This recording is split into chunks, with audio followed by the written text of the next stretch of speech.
Pernah nggak sih Anda lagi di tengah ibadah terus tiba-tiba bertanya-tanya? Nah, hari ini kita akan selami pertanyaan itu. Semua topik yang penting banget yang jadi jantungnya ibadah Kristen modern. Pujian dan penyembahan. Apa sih sebetulnya bedanya pelayanan yang tulus sama pertunjukan yang megah? Yuk kita cari tahu bareng-bareng.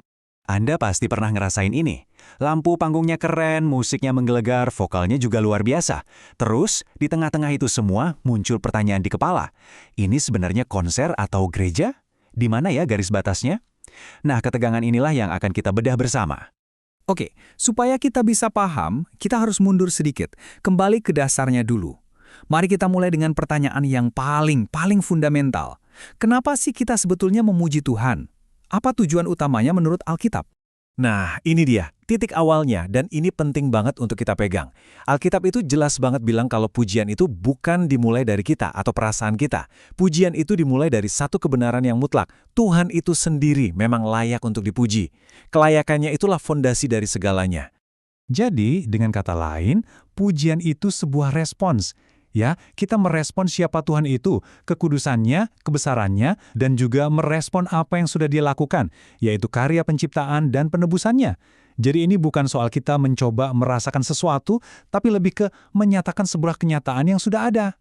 Dan ternyata ini lebih dalam lagi loh. Alkitab mengajarkan bahwa memuji Tuhan itu bukan sekedar aktivitas mingguan, tapi udah jadi bagian dari settingan pabrik kita. Udah ada di DNA rohani kita. Ibaratnya gini, burung diciptakan untuk terbang. Nah, kita diciptakan untuk memuliakan pencipta kita. Disinilah letak kekuatannya yang bisa mengubah kita. Dengerin baik-baik ya, pujian itu tidak memaksa Tuhan untuk datang. Kenapa? Karena Dia itu selalu ada di sana. Justru sebaliknya, pujian itu membuka mata kita supaya kita sadar akan hadiratnya. Pujian itu mengalihkan fokus kita dari ombak masalah di depan kita kepada Dia yang berkuasa penuh atas ombak itu. Oke. Kalau penyembahan itu sebegitu personalnya, terus buat apa ada tim di panggung? Kenapa harus ada pemimpin pujian, musisi, penyanyi? Apa ini cuma tradisi gereja modern aja? Coba deh, kita lihat sejarahnya. 4.000. Coba deh pikirin angka itu. Itu bukan angka yang kecil kan? Pertanyaannya, angka apa ini? Angka itu ternyata adalah jumlah orang Lewi yang ditugaskan secara khusus oleh Raja Daud untuk pelayanan pujian. Betul, 4.000 orang.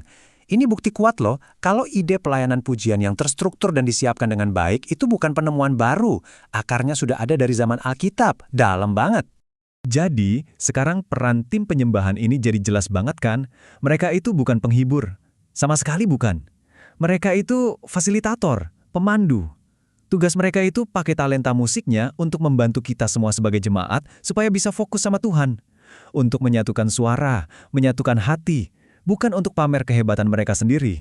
Nah, inilah yang membawa kita ke inti permasalahannya. Perbedaan yang paling penting antara pelayanan dan pertunjukan. Gini, dari luar kelihatannya bisa sama persis loh. Musiknya bagus, vokalnya keren. Tapi, di dalam hati, di motivasinya, wah itu dua dunia yang berbeda jauh.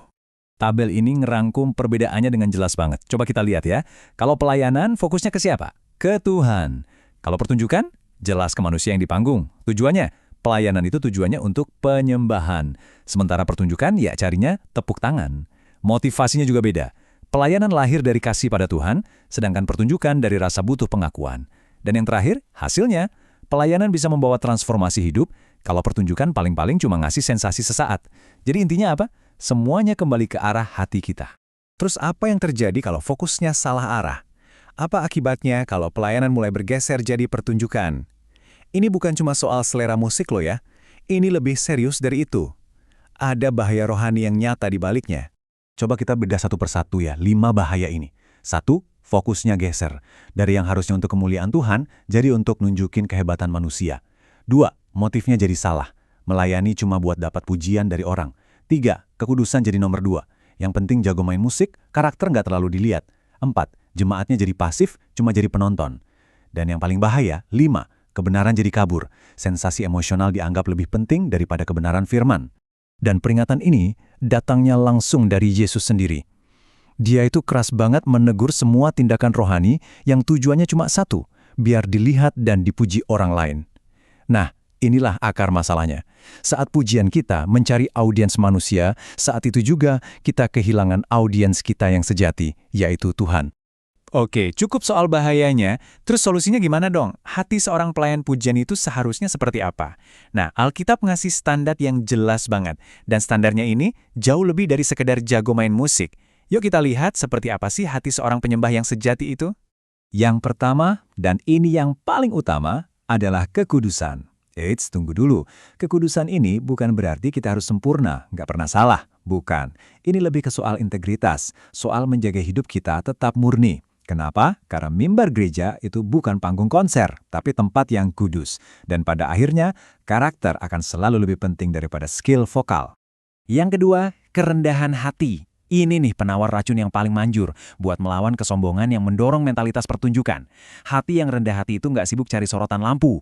Fokusnya justru untuk melayani dan mengangkat orang lain. Dan yang paling penting, untuk meninggikan Tuhan. Nah, semua ini melengkapi gambarannya. Hati seorang penyembah yang sejati itu ya dipenuhi firman Tuhan, mau tunduk sama pemimpin rohani, hidupnya dikuasai Roh Kudus, dan punya kehidupan doa yang kuat. Tapi mungkin dari semua itu, yang paling inti adalah ini. Dia lebih cinta Tuhan daripada panggungnya. Titik. Jadi, pada akhirnya, semuanya kembali ke satu pertanyaan sederhana ini. Nggak peduli kita ini pelayan di panggung atau jemaat yang duduk di kursi, pertanyaannya tetap sama. Fokus kita kemana? Ke panggung dengan segala kemegahannya atau kehadirat Tuhan yang kudus? Sebuah pertanyaan yang kayaknya perlu kita renungkan baik-baik ya.